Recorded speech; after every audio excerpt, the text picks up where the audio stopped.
আপনাদের কোন বাড়ি? আরে কথাটা শুনুন না। এটা তাহলে মোল্লা বাড়ির মাইয়া? বিয়ের তো বয়স হইলো, কি কারো প্রেমে টেমে পড়ছে নাকি? মোল্লা বাড়ির মেয়েরা তো প্রেম টেম করে না। আমি চৌধুরী বাড়ির একমাত্র পোলা। আমার যত বিশ্ব সম্পত্তি আছে সবকিছুর মালিক আমি। আমার অনেক টাকা পয়সা আছে, আমি সম্পূর্ণ যোগ্য। আমার কাছে যোগ্যতা মাপকাঠি মানে হলো নামাজ, রোজা, হজ, যাকাত, সত্য কথা বলা, মানুষের উপকার করা, হিংসা, বিদ্বেষ, মারামারি এগুলো না করা। আপনি তো এমন না, আপনার মধ্যে এই গুণগুলো আছে। অখাটি টাইপের একটা ছেলে। আপনি কিভাবে আশা করেন আমার আব্বা আপনার সাথে আমার বিয়ে দেবে? আপনার বিয়ে করার জন্য যেই যোগ্যতা অর্জন করতে হয় সেই যোগ্যতা আমি অর্জন করে আসবো। আমি আপনার যোগ্য হয়ে ফিরে আসবো। আমি কালকে রোজা রাখবো আম্মা।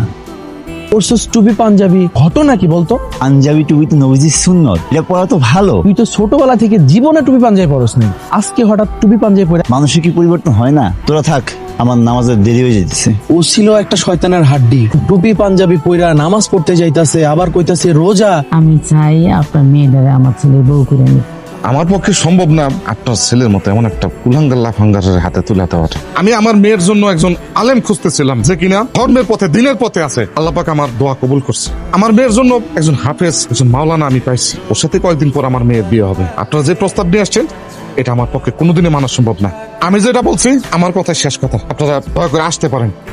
আমার আব্বা এক হাফেজি পোলার লগে আমার বিয়ে ঠিক করছে।